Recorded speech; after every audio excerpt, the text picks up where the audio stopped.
foarte încântați, sunt foarte bucuroși să joace teatru, pentru că veți vedea, zic că chiar vor juca teatru. Scopul este, cum și dumneavoastră știți, presupun și acesta a fost și motivul pentru care ați ales acest opțional, să își dezvolte și imaginația, să-și învingă și emoțiile, și pe cele pozitive, foarte puternice, și pe cele negative. Așa scrie la carte, că e foarte bine să, la carte zic și eu, mă refer la studii. Și de asemenea, eu foarte mult pentru ei că au lucrat în echipă. Eu am fost așa undeva mai degrabă într-o parte, pentru că ei sunt copii foarte, foarte cuminți și foarte serioși, și am coordonat, dar ce veți vedea, deși sper să-și învingă emoțiile, ce veți vedea este rezultatul muncilor, să zic așa. Sunt foarte emoționați, nu că-i spus neapărat, mai ales că este evident și doamna dirigintă, că sunt și părinții, dar emoțiile au crescut pentru că sunt colegii de la domnul de mate din clasă și asta este și am aflat acum ultima 100 de metri. Trebuie să fie puțin mai multă liniște decât ar trebui să fie, că nu are sala la rezonanță și sper să se descurce. Vă dorim visionare.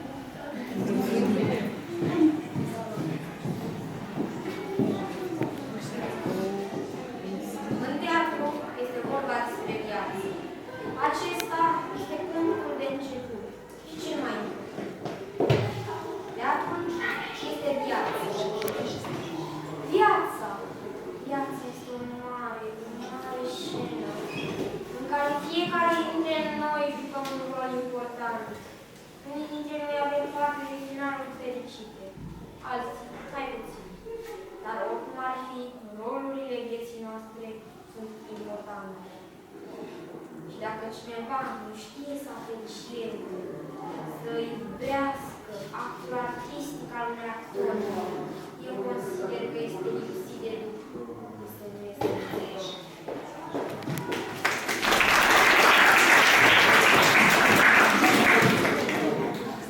Micul Prinț este unul dintre numeroasele romane ale scriitorului Antoine de Saint-Exupéry. A fost votată cea mai bună carte a secolului 20 în Franța și a fost tradusă în circa 110 limbi. În următoarele momente, Alex și Ari vor interpreta o scenă din această carte în care personajul principal se întâlnește cu un om de afaceri și discută despre stele.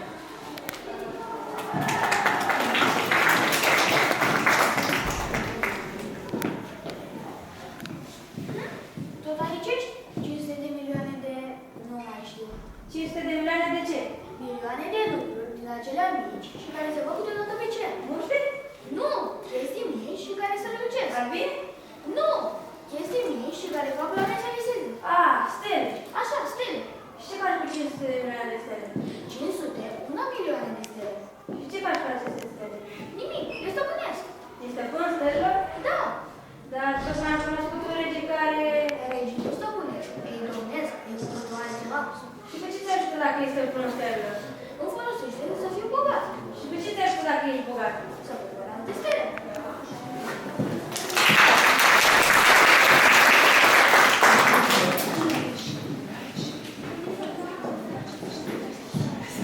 În continuare, urmează piesa Scriitorul de contori, interpretată de Simona Șteareț.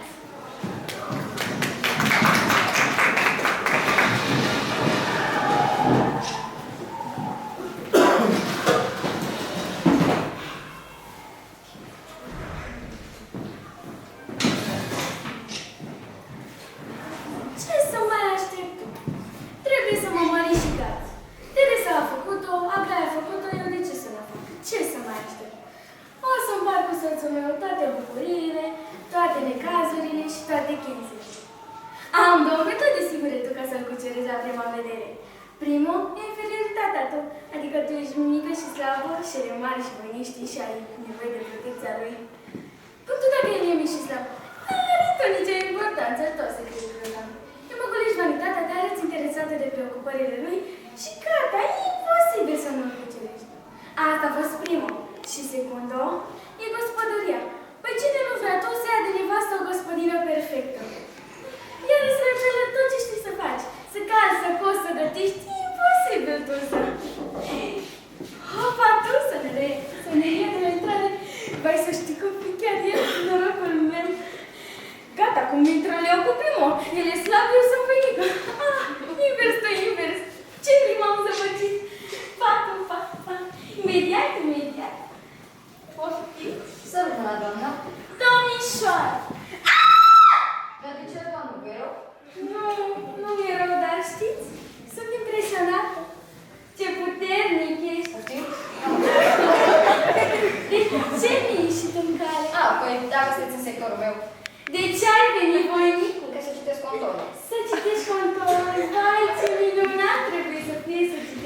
scriitorul. Ce pasionant! Numai să nu fie cifrești dese, că e mai greu așa. Da, și cum faci? Ce să fac? Cum citești? A, simplu, mă urc pe scaun și citesc. Te urci pe scaun și citești. Și nu ți-e frică? Ba, mi-e frică, odată am și căzut că n-am găsit scaun și m-am urcat pe ăla de cu trebuie. Vai, dar ce de târzi ești cu câte vitejiști sau înfrunți primejdia. Doamne, să mă... Ce s-a întâmplat? Ce înalt ești! Doamne, până la citit mașina. Și după ce te dai jos, ce faci? Ce să fac? A, vă spun 15 kW cât este aici. 15 kW, vai, dar ce voce puternică ai! Ce preocupări înalte ai! Păi dacă n-am găsit nici scaun și n-am găsit nici ladă, mă urc pe masă. Pe masă, vai, ce fericit aș fi dacă asta toată viața. Pe masă să stați? Cum așa? Nu pe masă, lângă un bărbat temerar așa ca dumneavoastră. Lăsați-mă. Nu te las. Secundă. Ce să mă serviți, doamnă? Cu șerbet de trandafir, știți, eu ador prospătăria, dar cald, cos, gătesc. Nu vrei dumneata să te răpărești cu o dulceață de vișine? Sau cu ciorbă de perișoare? Ciurbă de perișoare? Așa de dimineață? Da, vai, ai dreptate. Cât de repede trece timpul lângă dumneata. Nici nu mi-am dat seama că s-a făcut dimineața. Doamnă, de câte ori faceți așa de mult tot? Vai de mine, o lasă-le, să Ce nu faceți, doamnă? Și referul s-a ajuns cu bani. Ce puternic ești! Dar s-ar putea să nu ne despărțim în viața. Deci când mă duc acasă? Nici? Ai ceva împotrivă? Eu nu. Familie? Nu. Atunci cine? Păi știu eu, poate nevastă mea. Ești însurat! Da, de 10 ani. Am și 3 copii. Aoleu, intri în casele oamenilor, le citești cumpărele și nu spui că ești însurat, nu spui că nimic, nu spui că ești însurat, casa nouă! Doamne, Ce? mai am tot să vă spun ceva. Hai să spună ceva, spune. Spun, dacă nu plătiți lumina 15 zile, tai curentul.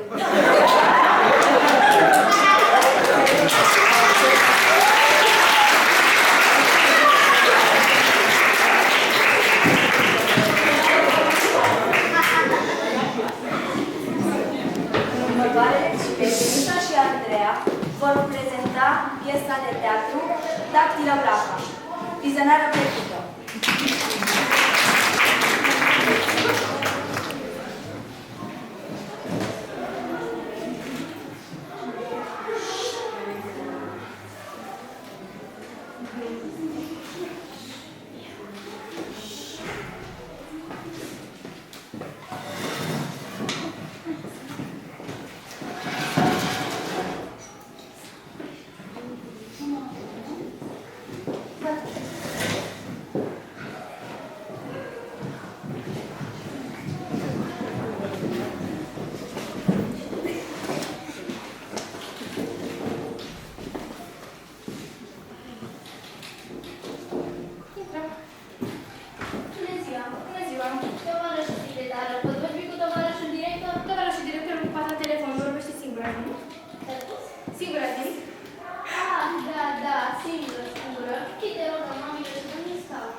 De ce nu mi-ai spus așa? V-aș putea afară plouă. Dar de ce să mă dai afară, tovarășă? Nu, afară plouă, poftiți scaun. De fapt, știam că tovarășul director trebuie să se la centru și vreau să vină numele dumneavoastră, vă rog. Ce ai zis? Numele dumneavoastră, vă rog. Trebuie să vă anunț și poate vă primește ieri. Au fost, de fapt, audiențele. Să mă primească ieri? Nu, ieri au fost, de fapt, audiențele. Dar poate vă primește și azi în cap de listă, v-am spus. Nu pricep nimic, nu înțeleg. În cap de listă v-am pus. Tovarășă secretară, fii te rog amabilă și dăm pe director, pe contabilul șef, pe administratorul cartiei, pe oricine. Tovarășul administrator e curtea din spate, dai un om premiu. Dai un om? Nu, dai un om lemne și dânsul îl supraveghează. Ia ascultă, tovarășă, dumneata, crezi că am venit să mă îmbolnăvești de inimă? Te rog foarte mult să-l anunț pe tovarășul director că îl caut pe inspectoarea Alexandra Petrescu. Tovarășul Petrescu, dumneavoastră sunteți. De ce nu a spus așa? Îl anunț imediat, vă rog. Să așteptați 2 săptămâni de când trebuia să veniți. Să aștept 2 săptămâni. Nu, 2 săptămâni de când trebuia să veniți. Dar eu abia acum am aflat că dumneavoastră sunteți într-o parte, am și eu dreptate. Cum sunt? Într-o parte am și eu dreptate. Tovarășă secretară, dăm repede un calmant. Trenul pleacă peste un sfert de oră și aș vrea să prind ultima cursă și mai ales gara e departe și te rog să-mi dai mașina să mă duc la naiba cu toată povestea asta din provincie, că eu vreau să-ți meteargă. Stai, tovarășă Petrescu, că nu înțeleg nimic ce ai spus. Ce-am spus, poate eu nu mai știu ce-am spus. Poftim, am început să vorbesc la dumneata.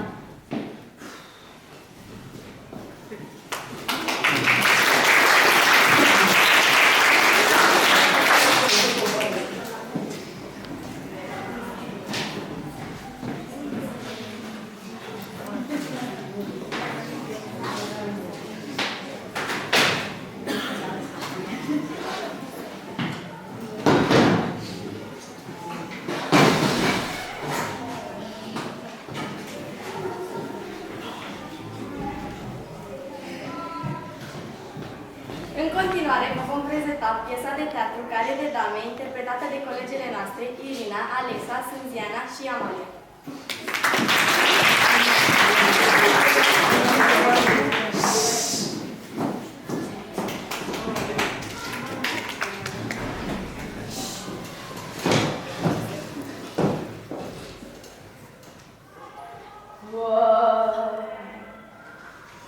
Cine ne face? Și întreabă. Eu le-am făcut. Pa, pardon, nu le-ai făcut dumneata, le-a făcut Răcăpătescu. Da, eu le-am făcut. Măi, madame, pe ochii mei. Pe toate, pe cea mai scump. Fălina. Ei, nu-i rândul meu, dar asta e.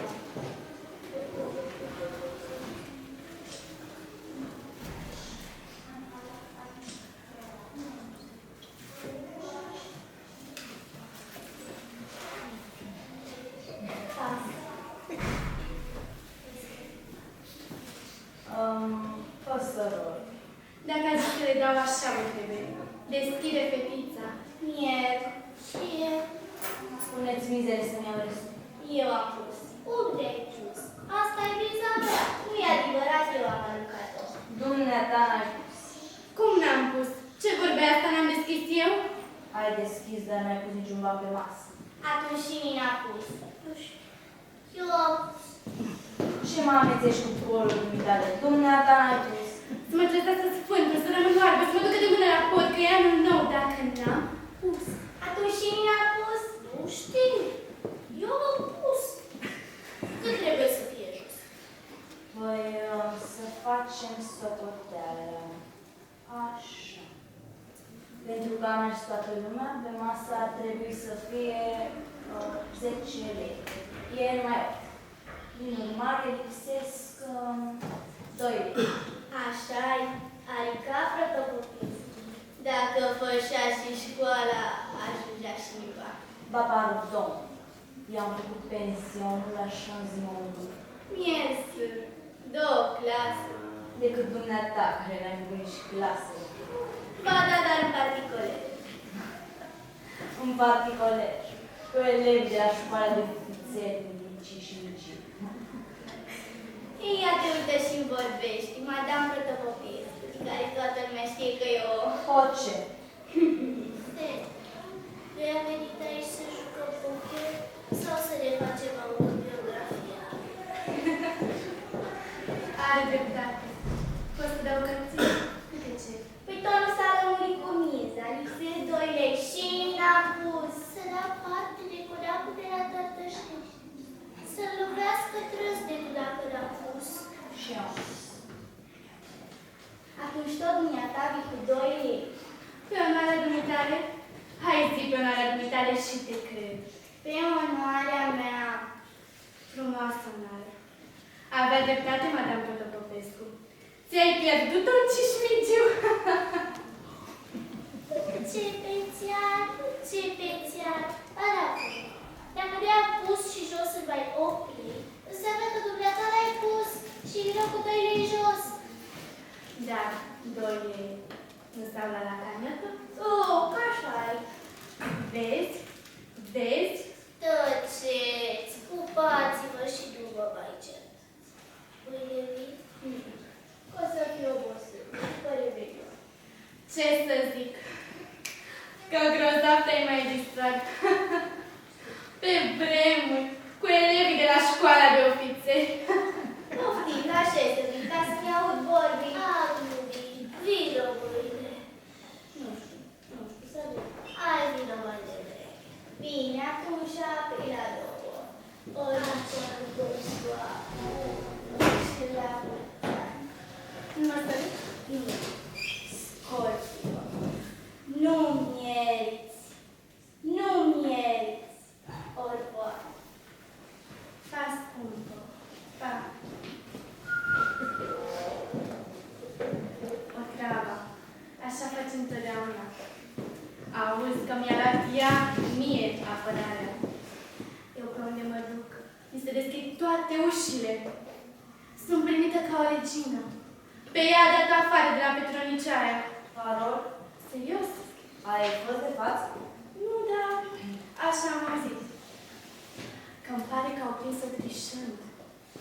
Ai idee ce escroacă e? Auzi, nu crezi că ea merge pe știebă?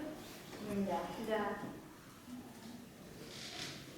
Jucăm în 3. 3 nu știu. Fă-ți o căderea. Hai să jucăm în 3. Ți-am spus că eu nu joc în 3. Scoatem șepții afară, tragem locurile. Dar parcă e locul. Nu e locul, ci dobitocul, madame. Eu nu joc în 3. De ce nu vrei să joci? Pentru că nu-mi place să joc în 3. Ăsta e cusurul tău. Te ții cu nasul pe sus. Dacă n-am știut de unde te tragi. Ai vrea, Mata, să fiu o protopopesc. Nu vorbeam de răposatul, ăla era musicale. Ah, atunci poate vorbești de mama. Sau de papa. Habar n-ai de unde se trage mama. Din Gogoșani. Ramura cea bună. Nu-i nevoie să vă deranjați. Nimeresc și singur. Dacă ea era mea așa bună, mă întreb cum o fi ramura cealaltă. O fandă sfântă. Nu pot să super. Jucăm ce la 2 și tante. Popa prostul. Nu. S-a făcut târziu. Și vreau să fiu abitintă mâine, când ne vom întâlni din nou. Noi 4, ca să-mi scolim parul. Pa, scumpă. Pa. Da. Auzi? Să-și scoată ei palubă. Aliu, lui de jupoi. Are gura mare, dar nu-i fată rea. Aoleu! Și-a scos din pagubă. I-a furat 2 lingurițe. Tiu!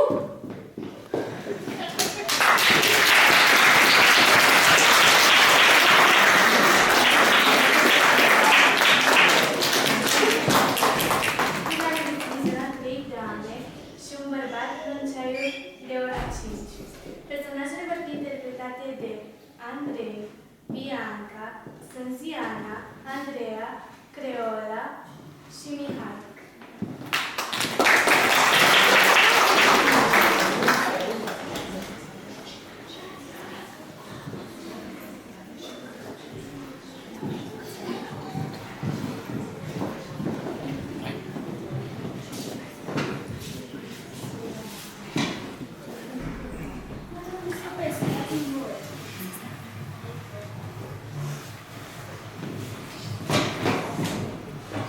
Ai fost, Tu, că îl întrebi eu. ai fost aseară la cine? Cine mă taci? Ai văzut pe Mița? Pe sora matale? Este sora mea. Pe Mița, pe protopopeasca tânără. Da, era într-o lojă în fața mea. Ai văzut cu ce pălărie era? Cu una mare? Da, Cu jandarm? da. Cu panglici? Ai văzut? Stai să vedem, era cu bărbatul său? Taci? Dar mă lasă pe mine, soro! Tot tu. Nu era cu Protopopescu? Mi se pare că... Nu era cu Haramia? Care haramă? Cu măsa. O bătrână mică, urâtă, ca o smokină uscată și gătită. Cu părul roșu. Da. Vopsit? Da. Ai văzut. Vezi dacă ești proastă?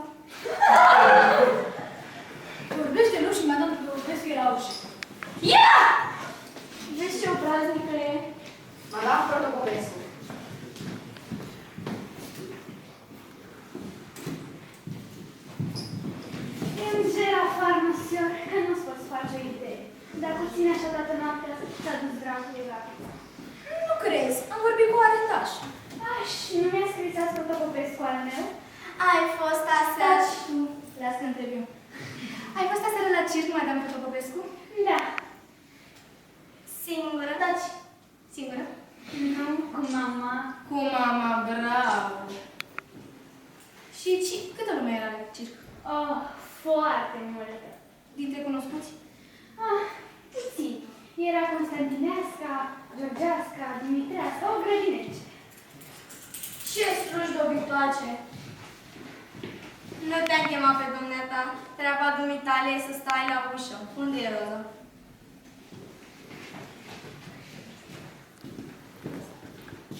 Gata, mamică. Apoi de ce nu spui? Gata, în sală. De ce nu spui fată? Și nu mi-ai spus cine era la circ? Ba ți-am spus, o grădinece. Nu, dintre bărbați. Dintre bărbați. Da, Mitică era la circ? Mitică? Nu știu care e Mitică. Nu știi, Lăftărescu, că venim tu. Lăftărescu. Mitica al dumitale. Ba, al dumitale, obraznică. Ba-l tău, moșit! Unde ești? Urci, mai norocitule!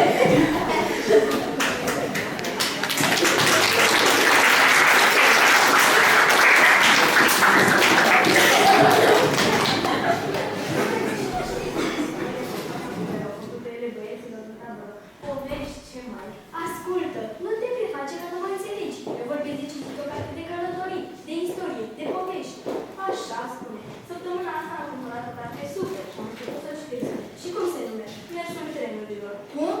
Vreau să merg cu părinții la bunici, dar nu văd de ce vrei să știi asta. Dar cărți de literatură nu citești?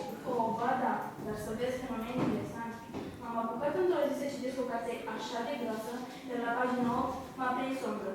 A doua zi nu am luat-o de la cap. Am citit până la pagina 8, după care iar m-a prins somnul. Nu știu ce am de lucru să trec de acea pagină. Ia-ți și tu o carte mai interesantă. Am luat, dar au dat peste ea. Liter și Giger, cei vecinilor noștri și-au rupt-o. La ce te poți aștepta din partea lor? Nu am nici măcar un an. Vai, e că ți-a părut rău de carte. Nu, că nu e de a mea. Am putea să te la bibliotecă. Și de atunci nu ai făcut la nimic?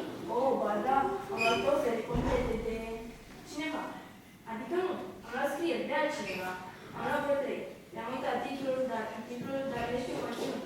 Era cei ce le-au citit înainte, că am vrut să mi le povestesc. Spune subiectul unei grele. Poate am citit-o și eu. Bine, uite că ți-o spun pe spun eu. Era odată unul. Adică nu unul, altul. El avea o soră. Sau nu, o pusă. Sau o noră. Pe ea o chemam... În fine, ce contează numele?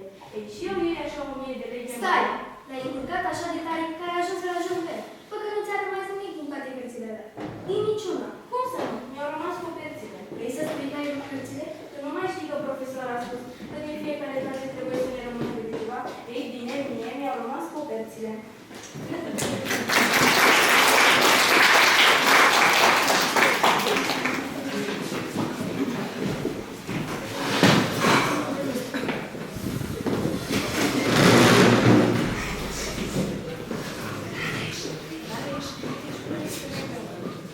Următoarea scenă, Danga Langa, va fi prezentată de către Simona, Viorel și Leo. Scenă plăcut.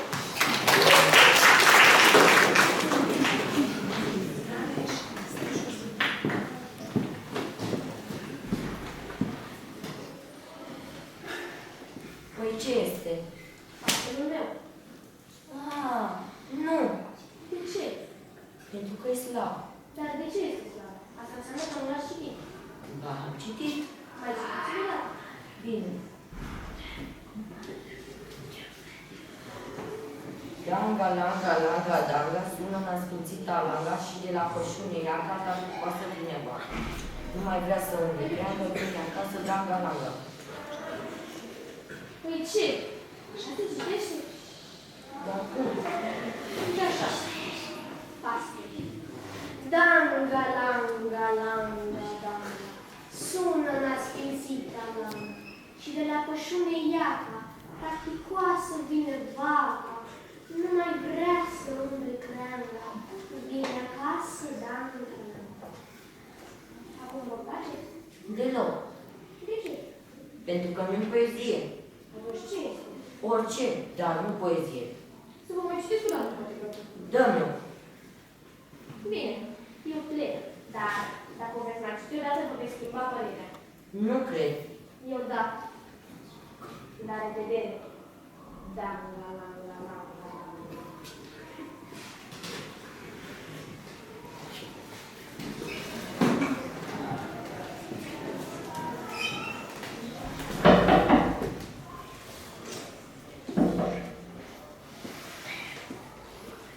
Mă duc să ți-a sosit o telegramă. Poftim, citește-o tu.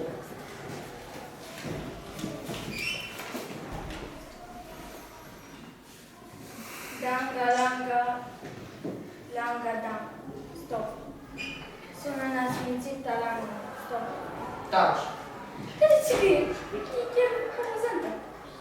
Și de la pășune Iaca. Stop. Tacticoasă vine vaca. Stop. Mai vrea să umble creangă. Stop. Să n-aud de danga-langa și nu mai pot să citesc nici cartea. Atunci, ia o revistă. Ce este asta? E revista pe care ai adus-o. De la redacție.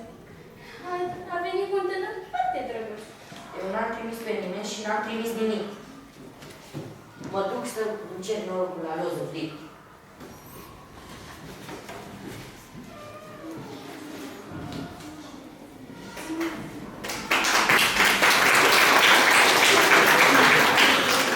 Iana și Andrei ne vor prezenta piesa de teatru Bucurcașa literară. Viziunea pentru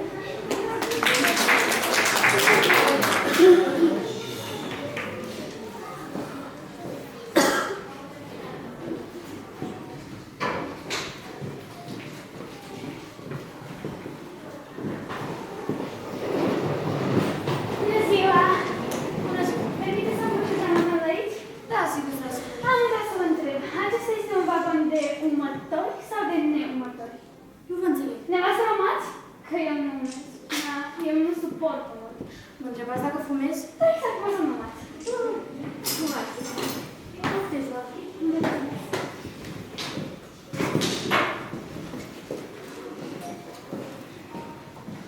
Vă rog frumos să mă iertați.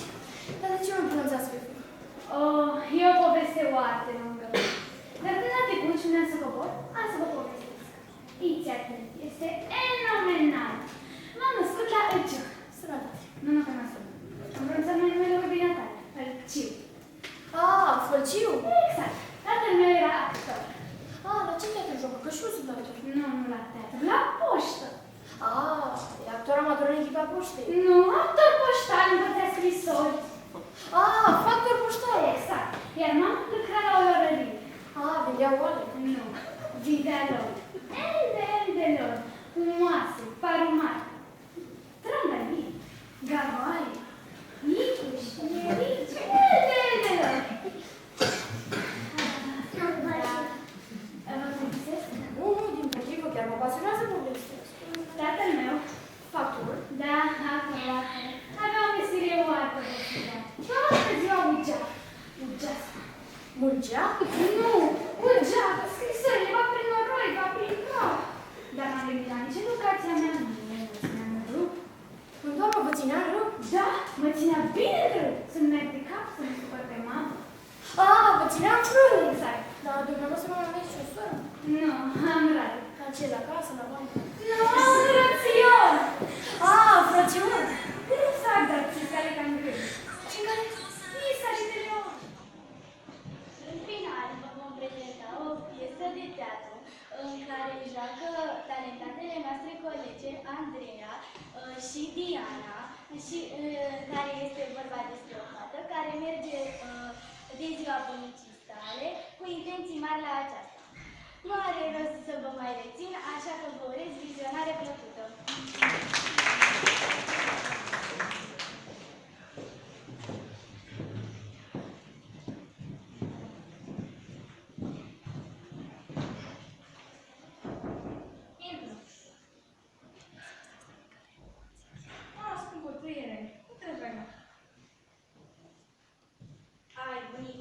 știi ce frig e afară.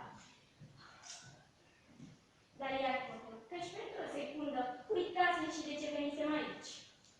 Dar să nu mai stăm la vorbe și trebuie să zic următoarele cuvinte. La mulți ani.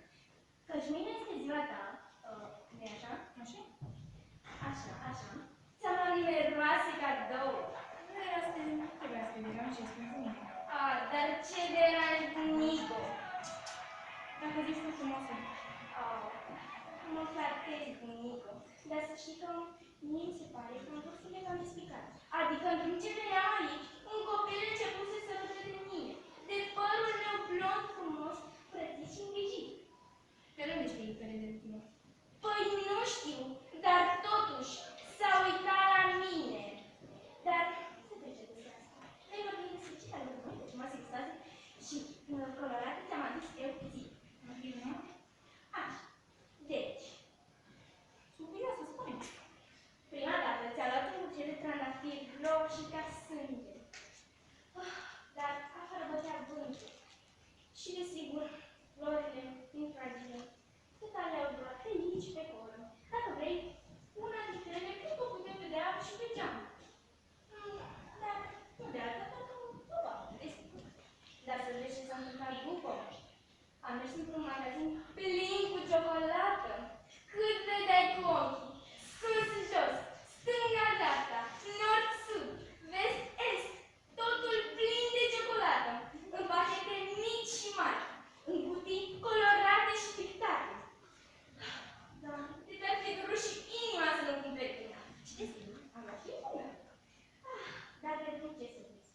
Fără să bag de seamă, am mâncat întreaga ciocolată. Am văzut că cutia. Pe cont de dovadă. Dar ce să vezi? După câțiva pași, am uitat și a spus.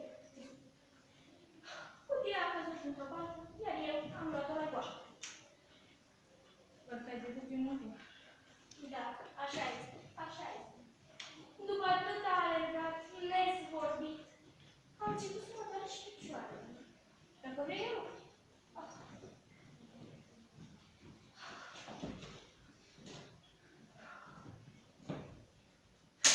Ai, bunico, sincer să fiu, în loc să fi luat flori și ciocolată mai bine, ți-aș fi luat un scaun mai mare. Adică, ce s-ar fi putut întâmpla cu un scaun?